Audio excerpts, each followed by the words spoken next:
নমস্কাৰ খম এই মুহূৰ্তত আপোনালোকৰ বাবে লৈ আহিছোঁ দিনটোৰ আটাইতকৈ ডাঙৰ আৰু বিস্ফোৰক বিগ ব্ৰেকিং নিউজ বন্ধুসকল সমগ্ৰ অসমবাসী আন্তৰিক নমস্কাৰ জনাইছোঁ আজি একমাত্ৰ আহি পৰিছে কেইবাটাও অতি জৰুৰী আৰু ভয়াৱহ খবৰ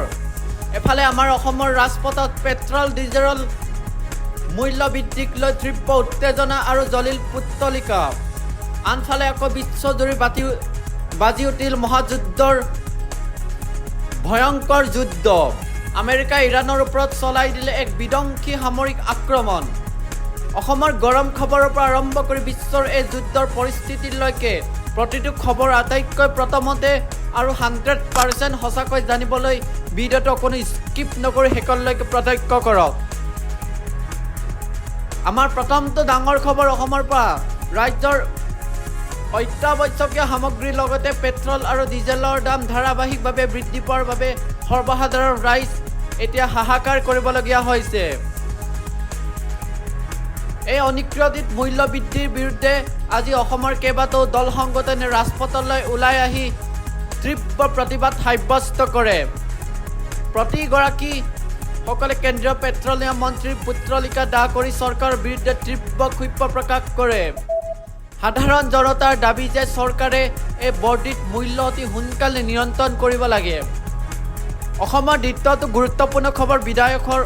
বিধানসভাৰ পৰা সদনত এক গুৰুত্বপূৰ্ণ ভাষণ দি ধেমাজি আৰু লখিমপুৰ সীমান্তৱৰ্তী বিষয়ক লৈ মুখ্যমন্ত্ৰী ডক্টৰ হিমন্ত বিশ্ব শৰ্মাই স্পষ্টকৈ কয় যে অসমৰ জনপ্ৰিয় শিল্পী হাৰ্ট অফ জুবিন গাৰ্গক লৈ কোনো ধৰণৰ ৰাজনীতি কৰিব নালাগে তেওঁ লগতে কয় যে সকলো জিলাৰ বিধায়কসকলে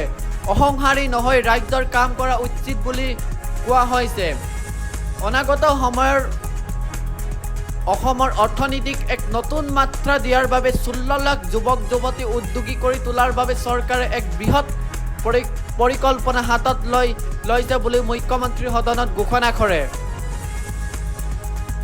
এইবাৰ আহিছোঁ ভাৰত বাহিৰৰ আটাইতকৈ ডাঙৰ আৰু ভয়ংকৰ আন্তঃৰাষ্ট্ৰীয় খবৰটো লৈ আমেৰিকা আৰু ইৰাণৰ মাজত এটা যুদ্ধৰ ভয়াৱহ পৰিস্থিতি সৃষ্টি হৈছে আমেৰিকাৰ নিৰ্দেশত আমেৰিকান সেনাই দক্ষিণ ইৰাণৰ বিদ্যৰ আফছাৰ ষ্টেট অফ হৰমুজ অঞ্চল এক অতি ভয়াৱহ আৰু নিখুঁত এয়াৰ ষ্ট্ৰাইক চলাইছে আমেৰিকাৰ চেণ্ট্ৰেল কমাণ্ডো জনোৱাৰ মতে ইৰাণে সাগৰত যি ড্ৰাগছ আৰু মিছাইল লঞ্চিং ছাইট তৈয়াৰ কৰিছিল তাক ধ্বংস কৰিবলৈকে এক আক্ৰমণ কৰা হৈছে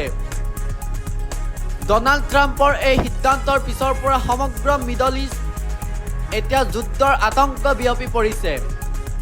আমেৰিকাই এই আক্ৰমণৰ পিছত ইৰাণেও এতিয়া শান্ত হৈ থকা নাই ইৰাণেও ইয়াৰ যোগ্য প্ৰত্যুত্তৰ দিব বুলি তীব্ৰ হুংকাৰ দিছে বিশেষজ্ঞসকলৰ মতে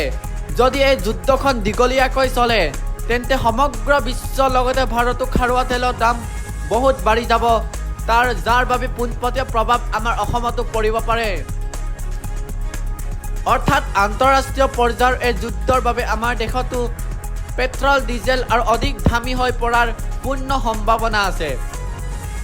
বন্ধুসকল ৰাজ্যৰ মূল্য বৃদ্ধিৰ পৰা আৰম্ভ কৰি বিশ্বৰ এই ডাঙৰ যুদ্ধৰ খবৰলৈকে আপোনাক কোনটো খবৰে আটাইতকৈ বেছি চিন্তিত কৰিলে কমেণ্ট কৰি নিশ্চয় জনাব আপোনালোকৰ বাবে মই সদায় এনেদৰে কষ্ট কৰি আটাইতকৈ সঁচা খবৰবোৰ লৈ আনি থাকিম অনুগ্ৰহ কৰি ভিডিঅ'টো এটা লাইক কৰক সকলোৰে সৈতে শ্বেয়াৰ কৰক আৰু আপোনালোকৰ প্ৰিয় চেনেল জ্যোতিষ অসম নিউজ এতিয়া ছাবস্ক্ৰাইব কৰি আমাৰ পৰিয়ালৰ সদস্য হৈ পৰক ধন্যবাদ জয় আই অসম